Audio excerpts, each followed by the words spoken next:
do you think it was intended for elected or? I mean, all I know is there's always different rules, new rules. I didn't have anything to do with writing the rules. When it came through, I was like, really? To the executive side? And they're like, yes, it's supposed to be inclusive. It's supposed to be everybody who served time should be included in this. I'm like, okay. It then went to the legislature, where I didn't even speak about it. I mean, I talked to individual legislators offline, but when the conversation came up, I got up and left the room so nobody would feel like they had to defend me somehow. Right. It passed unanimously. And then when it came to take advantage of it, I followed every single rule. And it's not a story you don't report, you report it.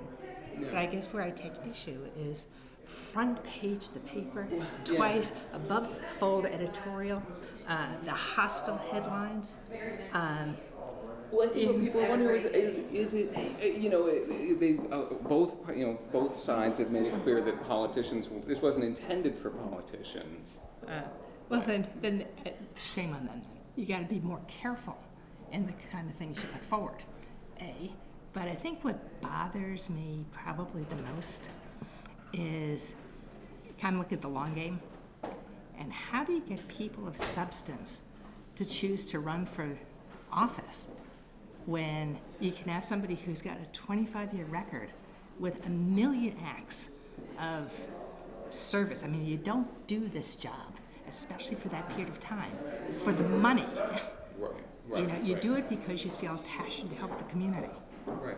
And, but that's the same argument a lot of people were making who were disappointed you were taking the $10,000. Right, and I know it became sort of a symbol. It became the kind of thing that people could, with all the malaise that was going on with the election and the disappointment and the frustration, and this was something they could just, it was a gut feel that, lashed out, and I totally understood that. You can say you understand why people would be disappointed, right? Right, especially when it is presented in such an inflammatory way. Absolutely, you do the story, you write what happened.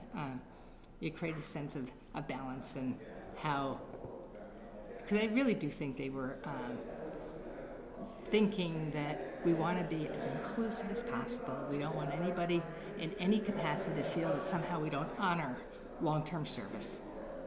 And I think that that's, it's not like it wouldn't have saved one job. I mean, it was just, there was nothing. I think it was more just, there is really no savings from it, though, in that they're going to have to replace you with someone with the same salary. But they would be paying me the same salary, and there's some savings and benefits and tiers, and not racking up pension years. Yeah. So over time, they will get their $10,000 back. But more than that, I mean, I can look in the mirror and know that the community got their money's worth out of me over 25 years. That's fair enough. That's a fair enough. Yeah, I mean, do you think that politicians in the future should be eligible for the elected officials? When I say politicians, having just gone through this, no, because you don't do that to somebody. So you don't think in the future? Well, I mean, everything's hindsight. If you can't learn from what happened in the past, you shouldn't be doing what you're doing. Right. So you think they should take politicians out, or elected officials out in the future? That's going to be up to them. I mean, I think probably the consequence for the action was greater than it would be worth keeping them in.